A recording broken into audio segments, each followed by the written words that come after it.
Today we're going to be talking about how to peak in Valorant. After watching this, you're going to have a better understanding of the game, which will help you get more kills consistently and climb in ranks. So the first thing you need to know is, when you're peeking close to the angle, the enemy actually sees you first. So when you die and you're thinking, how the f did he kill me so fast? That's probably why. Well, unless they got high ping, but that's another problem that we'll talk about later. So instead, if you peek while hugging the back wall, you will actually see the enemy before they see you. There is one situation where hugging the close wall can be advantageous to you, and that's going on to the next point, wide peeking. Now, if you hug the close wall and you just swing as wide as possible, the enemy's going to struggle to hit the shots onto you. And that's how you make use of that. Because when you're close to the wall and you wide swing, you're actually going a lot quicker than the enemy can anticipate. And that's how you catch them off guard. And there's one peak that goes beyond that, the super wide peak. Some call it the pop and swing, and it goes crazy. With this one, you're basically trying to hug the close wall and you wide swing so hard, the enemy's like missing every bullet. And there's nothing they can do, especially when they're close to you. When they're further away, then they're gonna kill you, most likely. Before we move on from this topic of wide peeking, if you got high ping, you can actually abuse that. Now that's what we call the Ferrari peak, where someone wide peeks on high ping and you don't even get a chance to react and you just die. So if you're on 70 ping or higher, you shouldn't be holding angles. You should be swinging every corner almost. Like, you got an advantage, so make use of that. High ping player, when they swing you, they can actually see you before you see them. And that's why it's called a Ferrari peak. Because when they swing, they see you on the screen first and boom, they click on your head. And you're gone. You can't even react. There's nothing you can do. You just hope they miss, but they're not going to miss. In this game, information is so important. And for the next peak, you pretty much get free information and you do not get punished. It's a low risk, high reward. And that's what we call the jump peak. When you're defending, you don't want to just peek out in the open and just gamble a fight, right? You don't want to take a 50-50.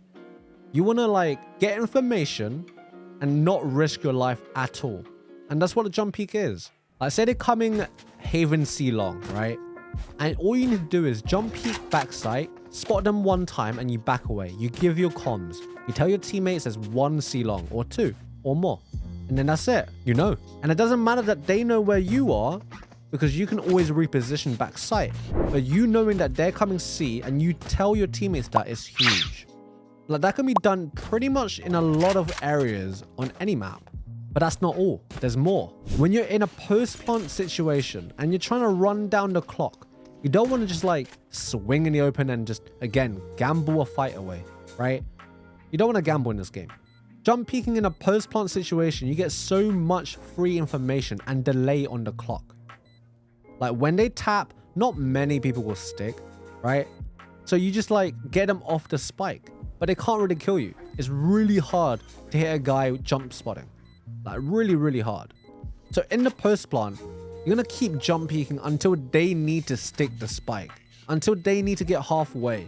And that's when you can just swing and just get a kill, when they're sticking or when they need to stick, right? You can just run down the clock. It's beautiful. Anyone that don't know how to jump peek, you need to learn. Like, it's so important. It's so free.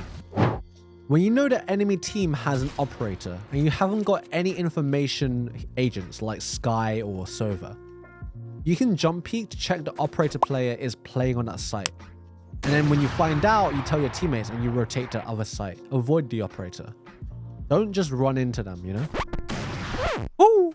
Woo! Woo! Woo! Okay, end record. The next one is quite niche. Like, I wouldn't use this that much, but it's good to know. And it can throw some people off when they're holding a close corner. When someone's playing a close corner and you know that they're 100%, instead of just peeking them, crouch peek them. Because they got their crosshairs ready for you, you can just go below that, make them miss, and you headshot them. It's simple. But like, this one, you're not going to be able to use it that much though. There aren't too many situations where you get to use it properly.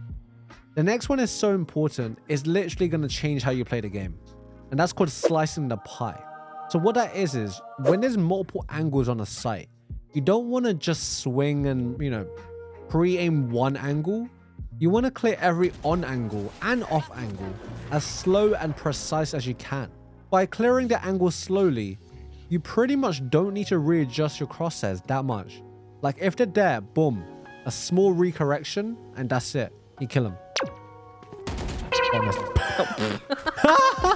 A lot of players would typically not clear these angles. And what ends up happening is they need to swing their arm across the mouse pad, right? To flick. They need that flick shot to land. But landing that flick shot is way, way harder than just simply having the crosshair on them or near them when you're clearing the angle slowly, right? And then boom, a slight little flick, dead. You got a kill. Or maybe you die. I don't know. Some people are just like that good anyway. But it's better than swinging, not having your crosshair ready, and that guy's crosshair is ready on your head. Like that you don't want. That is a no-go. But once you get better at clearing angles slowly, you're gonna notice your consistency going up. Because a lot of players get lazy and they don't do that. And that's the one thing that really holds them back. A lot of times, people who die and their crosshairs aren't ready, it's because of that one reason. If you get shot on the side, it's because you're not considering how to clear angles. So start doing that. And you'll get your rank up, I promise. Whether you're returning to Valorant or you're a brand new player, hope you guys are enjoying the video. Please drop a like and subscribe. Helps me out a lot. And I'll catch you guys in the next one. What the f? Why are you here? What the hell are you doing in here? I'm hiding so I don't run around, man.